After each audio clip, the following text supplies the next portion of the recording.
पहले भी बीच में कहा पत्रकारों को, और अभी भी कह रहा हूं कि यहाँ के विधायक छगन सिंह जी, उनको ये हिम्मत रखनी चाहिए। आज विधानसभा चल रही है, उनको खड़े होकर विधानसभा में कहना चाहिए कि मुख्यमंत्री जी, मैं आपका धन्यवाद देता हूं, मैं आवर से आता हूं, विपक्ष में हूं, भारतीय जनता पार्टी से जीता हुआ विधायक जरूर हूं, मगर जो पिछले 15-20 साल में सरकार कांग्रेस की आई जब काम हुआ, मगर इस सरकार के अंदर जो ऐतिहासिक फैसले आपने आवर के लिए लिए वो कभी पूर्व में देखे नहीं गए। मैं आपका धन्यवाद करता हूं। और ये भी करो, एक विधायक क्या होता है, विधायक पार्टी के सिंबल पे जीत के जरूर जाता है, मगर जीतने के बाद वो पूरे क्षेत्र का और 36 कौम का विधायक होता है। साथियों, ये जो यात्रा है ये कांग्रेस के झंडे के साथ में जरूर चल रही है, मगर इस यात्रा के आगे ये तिरंगा लेकर हमारा यात्री सबसे आगे चल रहा था। इस देश का मान और सम्मान हमारा तिरंगा लेकर चल रहा। ये यात्रा किसी व्यक्ति विशेष या राजनीति से भी बंधी हुई नहीं है। इसमें किसी भी समाज, सामाजिक संस्था, स्वयंसेवी संस्था, राजनीतिक दल का आदमी आ सकता है, क्योंकि इसमें कोई यात्रा के चलते समय कोई राजनीतिक बात नहीं करता है। भाइयों, इस देश के आजाद होने के बाद राहुल गांधी जी इस देश के पहले नेता हैं जो आजादी के बाद में कन्याकुमारी से लेकर कश्मीर तक 3,500 किलोमीटर से भी ज्यादा पैदल चले। आजादी के बाद आपने देखा होगा राजनीतिक पार्टी और नेता रथ यात्रा निकालते हैं, वाहन रैली निकालते हैं, अन्य सभाएं करते हैं, रैली निकालते हैं, मगर इस हिंदुस्तान का, इस देश का कोई भी ऐसा नेता, किसी राजनीतिक दल का नेता नहीं है जो देश आजाद होने के बाद में 3,500 किलोमीटर इस देश में पैदल चला हो। वो मात्र और मात्र है तो राहुल गांधी जी है। और यात्रा किस लिए है कि दिनों दिन राजनीति में जो हम देख रहे हैं, राजनीति का जो स्तर बना के रखा हुआ है वो दिन बर दिन गिरावट की ओर जा रहा है। हम लोग जातियों में, धर्मों में, भाषाओं में, राज्यों में आपस में बढ़ते जा रहे हैं, और वो इस देश के लिए अच्छी बात नहीं है।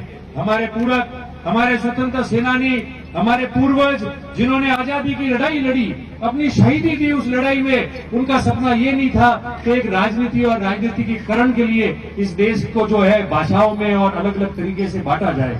आज राहुल गांधी जी ने जो संदेश दिया है वो संदेश ये दिया है कि राजनीति अपनी जगह है, मगर ये देश एक है, ये देश मजबूत है। भारत देश जो विश्व में अपने आप में एक शक्ति है, इस देश के अंदर कोई भी राज्य हो, कोई भी भाषा हो, कोई भी जाति हो, कोई भी धर्म हो, हम सब एक हैं। और एक भारत, मजबूत भारत जो इस पूरे मुल्क में हमारी जो भाषाएं हैं और जो लोग हैं वो विश्व में एक अलग उदाहरण पेश करती है।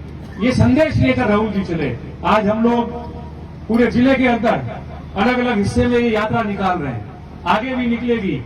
भारत जोड़ो का नारा आपने देखा, और हाथ से हाथ जोड़ो का मतलब ये है, हम गांव में मिलते हैं, हाथ जोड़ के अभिवादन करते हैं, राम राम करते हैं, हम हाथ मिला के राम राम करते हैं। गांधी जी कहते थे कि भारत की आत्मा जो है वो गांव में बसती है। हमारे गांव के अंदर 36 कौम के लोग एक जाचम पे बैठते हैं, वो कोई भी जाति धर्म का व्यक्ति हो। और यही हमारे लोकतंत्र की और हमारे सामाजिक ढांचे की जो खूबसूरती है, उस खूबसूरती को कायम रखने के लिए, मजबूत रखने के लिए भारत जोड़ो और हाथ से हाथ जोड़ो यात्रा निकली है।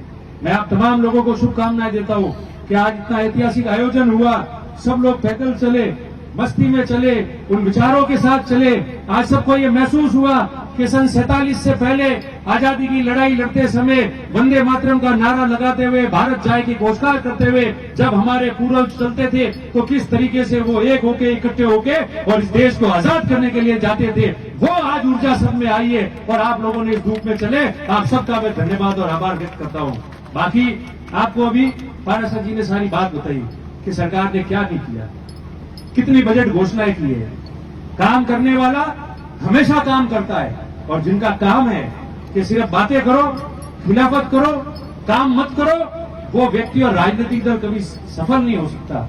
आज हम आवर की धरती पे खड़े हैं। पूरे जिले की बात तो बहुत दूर की बात है, अगर गिनावे तो शाम हो जाएगी। 2 साल कोरोना का समय गया, जब कोई फैसले नहीं हो पाए, कोरोना किस तरीके से हम लोग बचे उसके लिए सरकार लगी हुई रही, कोई काम नहीं हो पाए। मगर कोरोना खत्म होने के बाद 1-1.5 साल में जो ऐतिहासिक फैसले सरकार ने लिए हैं, अभी आवर में हम खड़े हैं, इस बजट में क्या नहीं दिया। सीएससी, पीएससी, औद्योगिक क्षेत्र, नगर पालिका, नया डीवाईएसपी का ऑफिस, क्या क्या इस आवर के अंदर नहीं दिया। मैंने अभी पहले भी बीच में कहा पत्रकारों को और अभी भी कह रहा हूं कि यहाँ के विधायक छगन सिंह जी, उनको ये हिम्मत रखनी चाहिए। आज विधानसभा चल रही है, उनको खड़े होकर विधानसभा में कहना चाहिए कि मुख्यमंत्री जी, मैं आपका धन्यवाद देता हूं, मैं आवर से आता हूं, विपक्ष में हूं, भारतीय जनता पार्टी से जीता हुआ विधायक जरूर हूं, मगर जो पिछले 15-20 साल में सरकार कांग्रेस की आई जब काम हुआ, मगर इस सरकार के अंदर जो ऐतिहासिक फैसले आपने आवर के लिए लिए वो कभी पूर्व में देखे नहीं गए। मैं आपका धन्यवाद करता हूं और ये मांग भी करता हूं कि ये बातें पूरी करो। एक विधायक क्या होता है? विधायक पार्टी के सिंबल पे जीत के जरूर जाता है, मगर जीतने के बाद वो पूरे क्षेत्र का और 36 कौम का विधायक होता है, सभी जाति बिरादरी धर्म का विधायक होता है।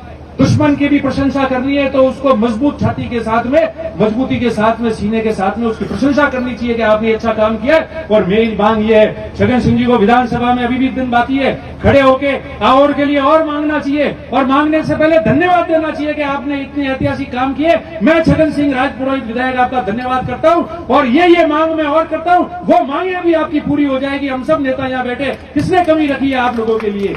मगर ये आपके टोल पे धरना दिया अभी थोड़े दिन पहले उन लोगों ने, उनकी खुद की सरकार कबाड़ा करके गई, टोल को आपने फ्री कर दिया और फ्री करने के बाद में जो धनी जिसने रोड बनाया था, पैसे लगाए थे, उसको पैसा क्यों नहीं दिया आपने? अगर उसको पैसा दे दिया होता और टोल फ्री कर दिया आपने तो मरम्मत भी हो जाती, सड़कें खराब नहीं होती। 2016 और 17 के अंदर बरसात आई, रोडें पूरे जिले की खराब हो गई, इन लोगों ने कारी तक नहीं लगाई। ये कोरोना आ गया, 2 साल हम लोगों को संघर्ष करना पड़ा और अब सरकार ने जो है वो सारे काम हाथ में लिए कि सारी रोडें ठीक हो जाए और आप जोधपुर जल्दी पहुंचो। इसलिए आपके जानौर से लेके इस आवर के मध्य होते हुए भी एक नई रोड जो है वो आपको इस बजट में दे दी सरकार ने और ये धरने के अंदर बैठ गए। बाद में उठाने वाला कोई नहीं मिला, चुपचाप समाचार आते कि हमें उबू बहनों है, ठीक उबा करा, उबू बहनों तो बेटा की बहनों है तो तपस्या करो। एक दाड़ो टेंट में हाफ आयो तो हड़कम मशीरी है, हाफ नहीं हो गोगो है, नमस्कार करो तो जितावा आयो कि गोगा महाराज कोई गलती हुई मैं तो ठीक कर रही हो, नारियल वधेरो बटे ना नहीं है। पर मैं आपको कहता हूं, विधायक की जवाबदारी होती है, जवाबदारी से काम करना चाहिए और अगर क्षेत्र का विकास करना है तो उन सरकार किसी की भी हो उसके साथ में आपको कदम मिला के चलना पड़ेगा, तब जाके क्षेत्र का स्वर्णीय विकास होता है। और हम आपको वादा करके जाते हैं, आपके यहाँ काम में कोई कमी नहीं रही है। ये झूठे लोग हैं, इनको झूठ बोलने दो, इनको कुछ नहीं पड़ी है। ये इनकी गणित जो है ये आपस में इनके प्रतिस्पर्धा में बैठ जाते हैं। अगर पता चलेगा कि कल शंकर सिंह जी पहले धरने बैठ जाएंगे तो वो विचार किए बगैर छगन सिंह जी उड़न बैठे जाए तंबू को फंसे, ये इसी में रहे। इनको काम नहीं करना है, काम किया होता तो पहले इतिहास बनाते कि हमने ये काम किया है, काम आज हुए। इसलिए मैं आपको विश्वास दिला के चाहता हूं कि सब काम जो है वो समय पे शुरू होंगे। जो बजट घोषणाएं हुई है अभी से सरकार ने सारे प्रस्ताव मांग लिए, अभी तो बजट सेशन चल रहा है मगर प्रस्ताव शुरू हो गए कि जल्दी से जल्दी भेजो ताकि जल्दी उसकी सैंक्शन होकर टेंडर लगे और काम शुरू हो जाए। इसलिए मैं मुख्यमंत्री जी को धन्यवाद देता हूं कि बजट चालू है, मगर पृथ्वी पर ऐसा हुआ, इतिहास हुआ पहली बार कि बजट चल रहा है और आपके फटाफट जो है वो प्रस्ताव जो है वो मांग लिए गए कि काम कोई भी रुकना नहीं चाहिए, काम जल्दी पूरा होना चाहिए। इन्हीं शब्दों के साथ मैं पुनः आप सबको इस रैली को ऐतिहासिक बनाने के लिए आपका बहुत बहुत आभार व्यक्त करता हूं। धन्यवाद।